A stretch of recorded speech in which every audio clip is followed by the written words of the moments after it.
حضرت یوسف علیہ السلام کی عمر ایک روایت کے مطابق 7 سال تھی. آپ کے بھائی حسد کرنے لگے کیونکہ حضرت یوسف علیہ السلام کے مزید 11 بھائی تھے. سگے بھائی حضرت بنیامین تھے، وہ ایک ہی ماں کے ساتھ اور ایک ہی والد کے یعنی سگے بھائی تھے. اور باقی جو آپ کے 10 بھائی تھے ان کے نام بھی سن لیجئے. وہ ان کی والدہ اور تھی اور ان بھائیوں کے نام یہودا، روبیل، شمعون، لاوی، زبولون، یسجر، دان، نفتائی، جاد، آشر اور پھر یہ 2 بھائی یوسف اور بنیامین. ٹوٹل ملا کے 12 ہوتے ہیں. اب حضرت یوسف علیہ السلام کی بچپن ہی سے چہرے سے نور نکلتا تھا، پیشانی پر نور نبوت چمکتا تھا. آپ کے والد آپ سے بڑی محبت کرتے تھے. تو بھائیوں نے سوچا کہ ایسا کرتے ہیں کہ ان کو والد صاحب سے دور لے جاتے ہیں اور کہیں دور پھینک آتے ہیں تاکہ یہ جو والد کی محبت ان کی طرف زیادہ ہے وہ ہمیں مل جائے. اس حسد کے مارے والد صاحب سے اجازت لی کہ ہمیں یوسف کو باہر لے جانے دیا جائے. والد صاحب نے اجازت نہ دی. انہوں نے بڑی ضد کی کہ ہم ٹیک کیئر کریں گے، خیال کریں گے، تکلیف نہیں پہنچائیں گے. بالآخر والد صاحب نے اجازت دے دی. حضرت یوسف علیہ السلام کو وہ لے کر گئے اور ان بھائیوں نے حسد کے مارے اپنے بھائی حضرت یوسف علیہ السلام کو، جن کی عمر ابھی 7 سال ہے، ایک گہرے کنویں میں پھینک دیا. مگر اللہ کو کچھ اور منظور تھا. جبریل امین کو حکم ہوا، اپنے پروں کو بچھا کر انہوں نے حضرت یوسف علیہ السلام کو کنویں میں گرنے سے بچا لیا. اس کنویں میں ایک پتھر تھا، وہیں بٹھا دیا اور حضرت یوسف علیہ السلام پر اللہ تعالیٰ نے ایک ایسا یوں سمجھیے کہ کرم فرمایا کہ اس چھوٹی عمر میں بھی آپ کے دل سے خوف دور ہو گیا. آپ وہاں گھبرائے نہیں. انہوں نے حضرت یوسف علیہ السلام کے لباس پر، جس کو نقلی خون کہیں یا کسی جانور کا خون، لگایا اور روتے ہوئے اپنے والد کے پاس آئے کہ بابا جان، حضرت یوسف علیہ السلام کو تو بھیڑیا کھا گیا ہے. اور آپ کا کرتا دکھایا جس میں خون لگا ہوا تھا. حضرت یعقوب علیہ السلام نے جب کرتا اٹھایا تو انہوں نے غلطی یہ کی تھی کہ اس کرتے کو پھاڑ نہ سکے. بالکل صحیح سلامت کرتا تھا. حضرت یعقوب علیہ السلام بڑے جہاندیدہ تھے. آپ نے فرمایا کمال کا بھیڑیا تھا، میرے بیٹے کو تو کھا گیا مگر کرتا صحیح سلامت ہے. بہرحال آپ روتے رہے، صبر کرتے رہے، حضرت یوسف کو یاد کرتے رہے. اب کیا ہوا ناظرین؟ اس پورے واقعے میں بہت سارے پیچ و خم ہیں. حضرت یوسف علیہ السلام اسی کنویں میں تھے کہ اب ان کے بھائی جو تھے جنہوں نے کنویں میں ڈالا تھا، وہ روز آ کے کنویں میں دیکھتے بھی تھے کہ کہیں وہ باہر تو نہیں نکل آئے. اب اللہ کی کرنی ایسی ہوئی کہ ایک قافلہ مصر کی طرف جا رہا تھا. اس قافلے والوں کو پانی کی ضرورت محسوس ہوئی. اس کنویں میں انہوں نے ڈول ڈالا. جیسے ہی ڈول ڈالا، حضرت یوسف علیہ السلام نے اس ڈول کو پکڑ لیا. پانی باہر کھینچا گیا تو پانی بھی آیا اور ایک خوبصورت ینگ نوجوان سمجھیے ایک خوبصورت بچہ بھی باہر آیا. دیکھ کر لوگ حیران ہو گئے کہ اللہ نے کتنا خوبصورت حضرت یوسف علیہ السلام کو بنایا تھا. ابھی باتیں ہی ہو رہی تھی کہ بھائی آ گئے. انہوں نے دیکھا کہ یہ تو کنویں سے باہر آ گئے. تو ان قافلے والوں سے انہوں نے کیا کہا کہ یہ ہمارا ایک غلام ہے اور ہم اسے بیچنا چاہتے ہیں. آپ کو بڑے سستے داموں دے دیں گے مگر شرط یہ ہے کہ آپ ان کو بہت دور لے جائیں، واپس نہ آ سکے. وہ لوگ ویسے ہی مصر جا رہے تھے. کنعان سے مصر بہت دور تھا. 20 درہم میں یہ سودا ہو گیا ناظرین. اونلی 20 درہمز اپنے بھائی کو بیچ دیا گیا. حسد انسان کو کہاں تک لے جا سکتا ہے، کاش ہم یہ سمجھنے میں کامیاب ہو جائیں. بہرحال یہ قافلہ مصر پہنچا. حضرت یوسف علیہ السلام کو مصر کے بازار میں غلاموں کی طرح فروخت کرنے کے لیے لایا گیا. اور اب عزیز مصر جو کنگ آف ایجپٹ تھا، جب وہ اس بازار میں آیا، ایک بہت پیارا بہت خوبصورت بچہ اسے نظر آیا. بہت اچھے داموں میں وہ خرید لیا. اپنی زوجہ زلیخا کے پاس حضرت یوسف علیہ السلام کو دیا کہ یہ گھر میں خدمت کریں گے، کام کاج کریں گے. حضرت یوسف علیہ السلام کی جب عمر تھوڑی زیادہ ہوئی، اللہ نے اتنا حسین آپ کو بنایا تھا. سبحان اللہ. یاد رہے کہ اس وقت کائنات میں آپ سے زیادہ حسین کوئی اور نہ تھا. مگر یہ بھی یاد رہے کہ اللہ نے اپنے حبیب علیہ السلام کو، ہم سب کے آقا و مولا صلی اللہ تعالی علیہ وسلم کو، حضرت یوسف علیہ السلام سے بھی زیادہ حسین بنایا. بلکہ علماء لکھتے ہیں حضرت یوسف کا حسن میرے آقا کے کل حسن کا جز تھا. سیدی امام حسن رضا خان صاحب کمال کی بات لکھتے ہیں نا، ایسا تجھے خالق نے طرح دار بنایا. یا رسول اللہ صلی اللہ تعالی علیہ وسلم، ایسا تجھے خالق نے طرح دار بنایا، یوسف کو تیرا طالب دیدار بنایا. کونین بنائے گئے سرکار کی خاطر، کونین کی خاطر تمہیں سرکار بنایا. تو بہرحال حضرت یوسف علیہ السلام اب جب آپ کی خوبصورتی کے چرچے ہوئے تو زلیخا جو عزیز مصر کی زوجہ تھی وہ آپ کے عشق میں گرفتار ہو گئی، ایک غلام کے عشق میں گرفتار ہو گئی۔ زلیخا کی دوستوں نے کہا، اس کی سہیلیوں نے کہا کہ تم ایک غلام پر عاشق ہو گئی ہو۔ تو زلیخا نے کہا کہ ایک بار میرے گھر آنا۔ سب کے ہاتھ میں کچھ فروٹ دیے گئے اور ہاتھ میں چھری دی گئی۔ حضرت یوسف علیہ السلام کو سامنے سے گزارا گیا۔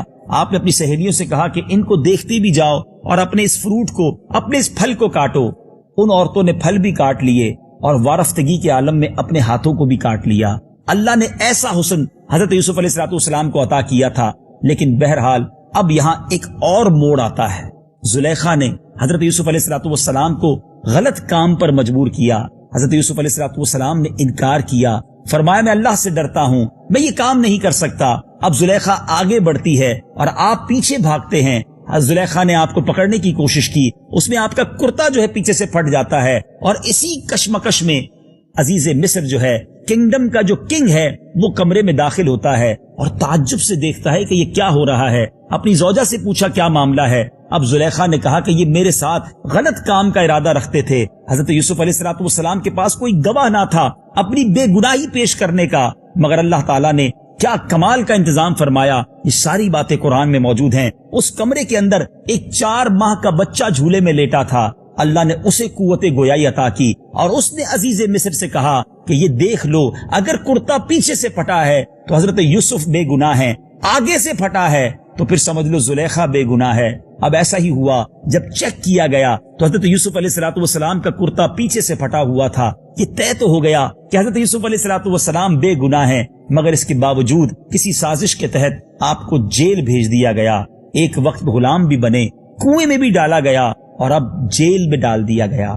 ناظرین، اب کیا ہوا؟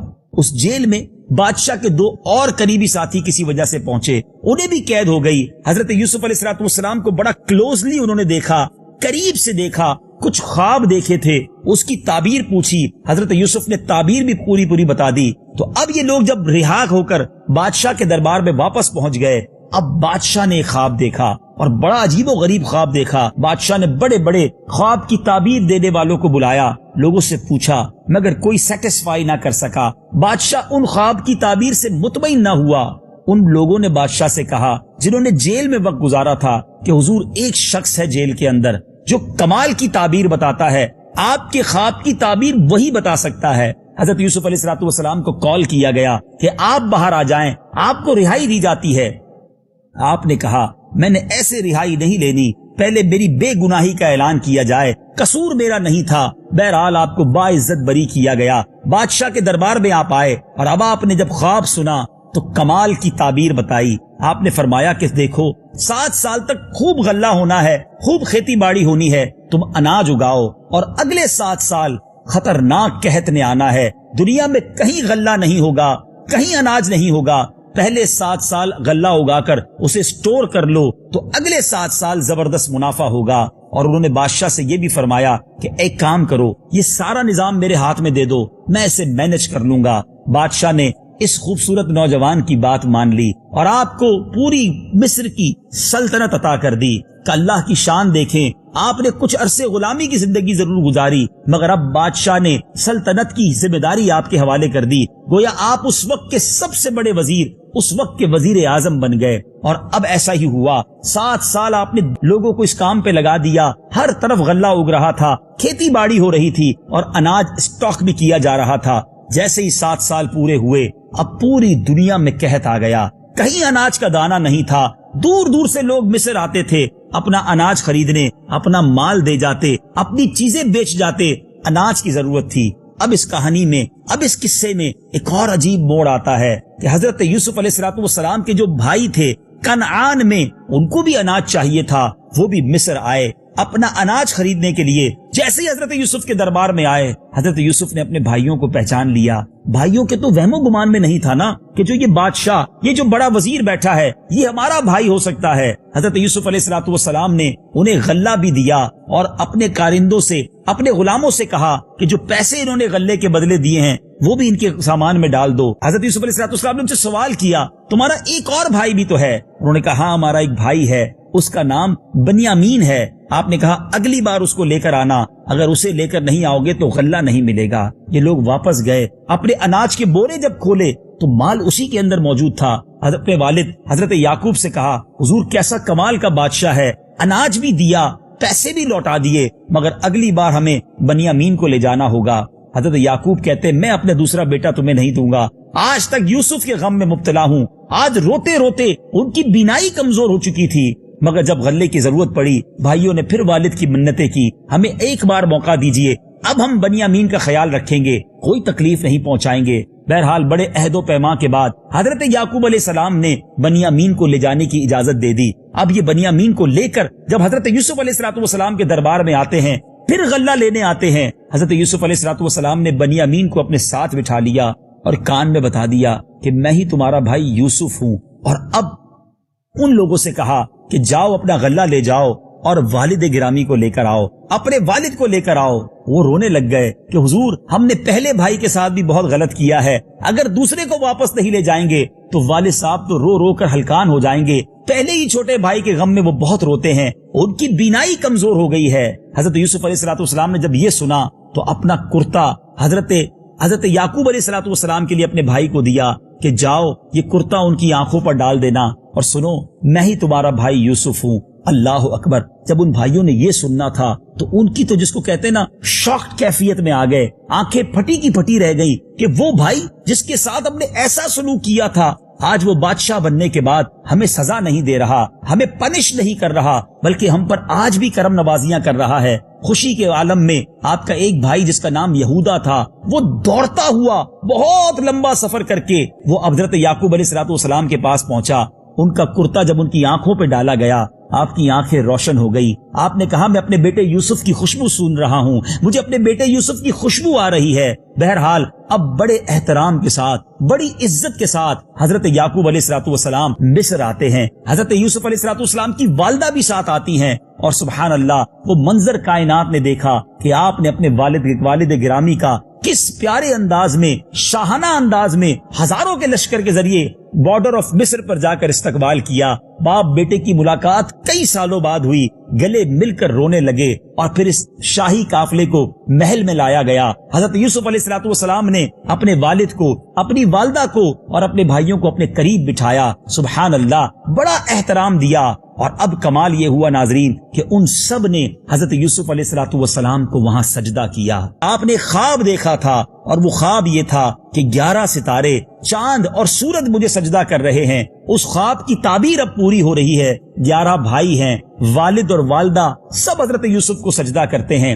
یاد رہے ناظرین, میرے آقا علیہ السلام کے دور سے پہلے تعظیم کا سجدہ الاؤ تھا. لوگ تعظیم میں کسی کو سجدہ کر سکتے تھے, عبادت کا سجدہ تو کبھی بھی اسلام میں جائز نہ رہا اور وہ کفر ہے. مگر نبی پاک علیہ السلام نے دنیا میں تشریف لا کر یہ اعلان کر دیا کہ آج کے بعد تعظیمی سجدہ بھی کوئی کسی کو نہیں کر سکتا. وہ فرمان آپ کو یاد ہوگا کہ نبی پاک نے کچھ اس طرح فرمایا کہ اگر کسی کو سجدہ کرنے کی اجازت ہوتی تو میں زوجہ کو کہتا, عورت کو کہتا کہ وہ اپنے شوہر کو سجدہ کرے. بہرحال ناظرین, یہ قرآن کا ایک ایسا امیزنگ واقعہ ہے, اس میں اتنے اپ اینڈ ڈاؤنز ہیں. میں نے بہت شارٹ ٹائم میں بڑا سمرائز کر کے آپ کے سامنے یہ واقعہ بیان کیا ہے, مگر میں آپ کو دعوت ضرور دوں گا کہ اس واقعے کو قرآن کی تفسیر میں جا کر خود پڑھیں اور پڑھ کر ایمان تازہ کریں. قرآن پاک کے 12ویں پارے میں سورہ یوسف موجود ہے, ضرور پڑھیے, اس کی تفسیر پڑھیے اور ایمان